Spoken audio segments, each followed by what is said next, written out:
defensive lineman, Mikail, Kamara. We'll start with Zach. Then we'll go to Daniel. Kyle, you've been about as bullish as anybody about this team, through the course of this season. But I'm just curious from your perspective. You talked about watching it kind of come together in spring camp and different things. Was there a moment for you, or maybe a handful of moments, when you looked around and whatever it was that kind of triggered it, you just thought, all that ambition, all that belief, now I know we can do it. Now I know we are a team at that level, whether it was something you saw behind the scenes or the way you guys played in the game, just a moment when all that kind of slid into place? I think it was kind of like the way we started interacting with each other in the locker room. I think our team chemistry got to a point where everyone was able to talk to everyone about different things. So I think kind of noticing that from the beginning of the year towards the middle of the season, I started seeing things like that. And then most importantly was seeing the way that we were all able to lock in, right, during practice, lock in during games, and just be very communicative with each other. Especially seeing that from the JMU perspective, my freshman year, and just seeing different levels of chemistry, different levels of team camaraderie. Seeing the way that we started to come together in the middle of the season, I think that was the biggest turning point.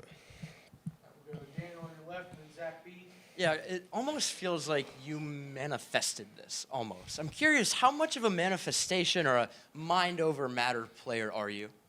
I'm big into manifestation, but more importantly, big into religion, right? So I feel like the more and more you talk about things, the more and more you talk to God about things, those things will start to surface itself. So that's just kind of the way I've lived my life, especially when you come from a place where you don't really see a future, right? The only way for you to see that future is for you to manifest it and talk to God about it, right? So that's kind of always been my thing. Zach B. and then Mike. Yeah, Mikail, how special will it be for you guys, specifically as a defensive line group, to go through this college football playoff, however many games you guys play? How special will it be to know that you're going out with this group that you've been so successful with this season? It's going to be great, especially with Coach Kuntz, him, coming from Notre Dame. This is a big moment for him, and then just going forward, it's big, especially us proving ourselves to every single, scout, every single, beat writer, everyone that's ever said that our D-line is not the best D-line in the country. Just continue to prove it, prove it against Notre Dame, and then go out there, play against the SEC team, and just show it on every single level. That's something I'm excited about. Mike on your left and then Seth. Yeah, before the season, you said, look, you wanted to prove yourself this year. You get all this recognition, lead the league, FBS and quarterback pressures. What's been kind of the, most meaningful part of that outside of reaching the playoffs for you personally? Just to show that all my production that I did at JMU wasn't a fluke. I think that's something important. And then especially just me personally, just all the work that I ever put in really to manifest and to show itself right in front of me. It's a blessing, and I'm forever grateful for it. Seth on your left and then Todd. And Mikail, when you look at Notre Dame and the way that they rushed with the quarterback, what challenges does that create for you on the edge? What are you expecting from that? It definitely creates extra numbers, right? Especially with the, having a lead blocker with the running backs and having that extra man blocking. But for me, I feel like their scheme is pretty simple. It's just for us to go out there and fit our gaps and do what we need to do. We've practiced it, we've seen it. It's something different, but nothing that scares us at all. We'll go Todd front row on your left and then Joe. Mikail, you're being confident from the beginning. I mean, you've exuded that confidence, even before the season started. Where does your own personal sense of confidence come from, and when did you start to feel that was the right way to kind of express yourself as a football player? Just kind of going back to the other question, the confidence kind of comes from God, and then the second piece of it is the work that I put in that no one really sees. So once when you work your butt off every single day, you kind of understand that not everyone works the way that I work. Not everyone works the way that my teammates work. So that confidence kind of shows itself in games, shows itself in practice, and just continues to bubble. And then once you see the results show, that confidence just skyrockets. We'll go Joe third row on your right and then Pete. Mikail, Notre Dame, very good rushing team, mobile quarterback. What are you trying to prove in this game, being one of the leaders on that defensive front? Really just that we're physical. I think that's the biggest thing. When you play against a team like this who wants to run their quarterback, that really means that they just want to grind it out. So this is really just going to be a physical ball game to see who outlasts the other, and I know it's going to be us on top. So Pete and then Ravi. I'm just curious, would you describe your play as playing with intensity, with rage, with joy? I have this envision of like a weightlifter getting ready to lift a max, and they start screaming and stuff, especially like a key play third. You got to get the stop. How do you approach that? You know, it's kind of all of the above.